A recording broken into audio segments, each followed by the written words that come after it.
Hi, I'm Cynthia Izaguirre in Dallas with a look at your headlines from North Texas. Governor Abbott is hitting the pause button on all new data center developments. Teresa Woodard learned about his directive and the response pouring in. On the hottest summer days, Texas burns through power. Our record usage is 91 gigawatts. If every application for every new data center was approved, we'd use 5 times more. That's Governor Abbott's math. He says it could endanger the reliability and stability of the Texas grid.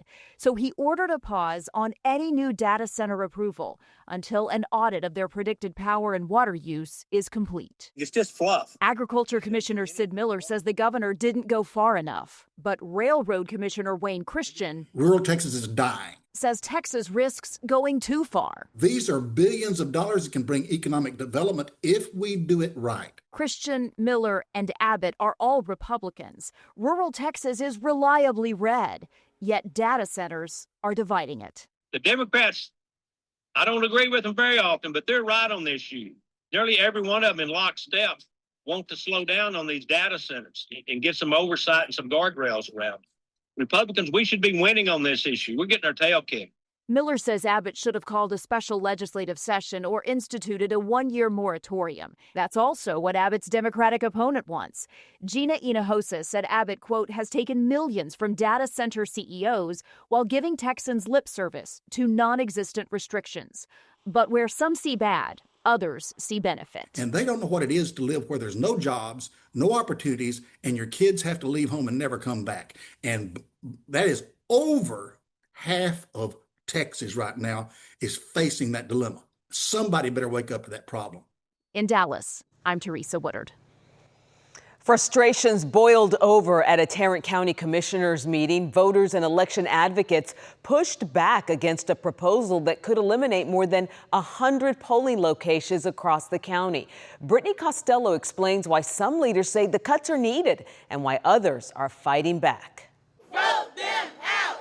People turned out to Tarrant County Commissioners Court Tuesday. We will not step back and say this is okay. People who are concerned about a proposal to cut polling locations for the upcoming midterms. I don't understand why anyone would want to reduce voting sites. A plan before the court would reduce locations on Election Day by more than 100 sites when compared to midterms in 2022, from 316 locations to 176. As the population surges, you are proposing slashing access to the polls. More than 100 people pleaded with the court asking them to reconsider. People who claim it's voter suppression, saying it disproportionately limits access for Black and brown communities. One can't help but notice where these cuts are concentrated. The passion turned contentious. All your remove him immediately from the room. I'm walking out, you small man. You have disrupted this meeting. County Judge O'Hare removed more than a handful of people. One person was arrested for what he called disruptions to the meeting.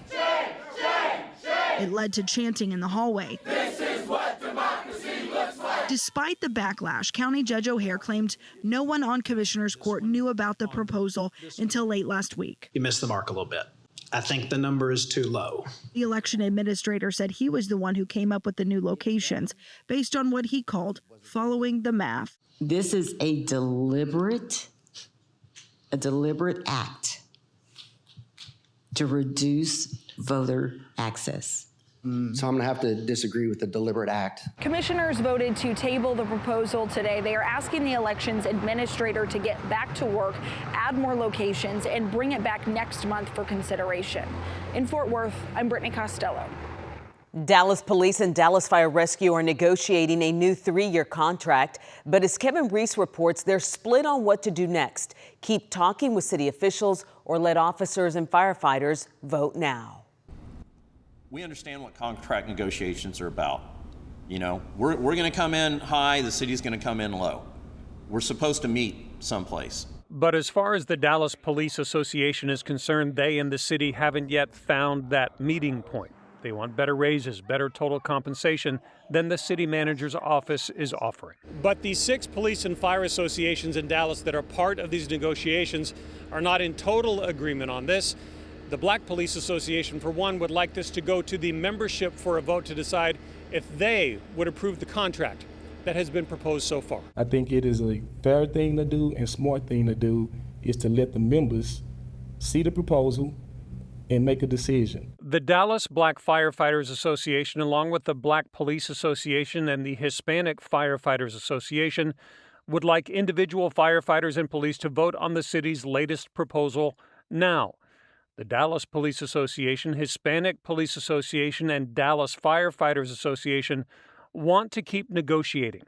This 3-3 tie needs to be at least 4-2 before they can move forward with a vote or more negotiations. The proposal that the city of Dallas is providing right now, we would be absolutely embarrassed to send to our membership. I don't feel embarrassed to present it to the membership. You present what you have to the membership. That's part of negotiating. City Manager Kimberly Tolbert said Tuesday that the city of Dallas remains firmly committed to providing fair, competitive compensation that supports both the recruitment of new talent and the retention of experienced uniform employees who keep our residents safe. Neither side would reveal what exact salary increases are on the table right now, but the current contract expires in September. In Dallas, I'm Kevin Reese. There is a growing problem inside sanitation facilities in North Texas. Workers frequently reporting trash fires. Crews in Garland told Aaron Heft one popular item is often to blame. Striking moments in the city of Garland over the last several weeks as fire after fire have sparked in both their trash trucks and sanitation facility. We actually have the video and pictures. Take a look for yourself. This is inside the Garland Sanitation Recycle Center as their team tackles yet another fire. A big issue for us is batteries. That's Michelle Stuyvesant. Right, so behind us, we've got the pile back inside the container there. Explaining lithium-ion batteries are becoming a major problem. There's a chance where they will spark up and they can explode. Picture after picture sent in by their employees as fires ignite. Child's toy, vape pens, electronics, most of those items that are battery powered are now powered by lithium batteries. In items we touch daily, which if thrown away improperly can endanger lives. When it hits air, it's going to ignite again. As a driver, William Antwine has had this happen firsthand. When I offloaded, they was down there with the water hose because you never know if it's going to ignite. Hoping these startling images and video can serve as a lesson. A lot of residents don't know. So it's our place to educate them and let them know what they're supposed to do and what they're not supposed to put in. Their team explains lithium-ion batteries are often thin or square, not the AA or AAA cylinders that are becoming less common. Lithium-ion is considered a hazmat material and needs to be processed at a chemical collection center, which cities and counties often have. They also said big box stores like Home Depot or Lowe's can often help. An entirely preventable problem.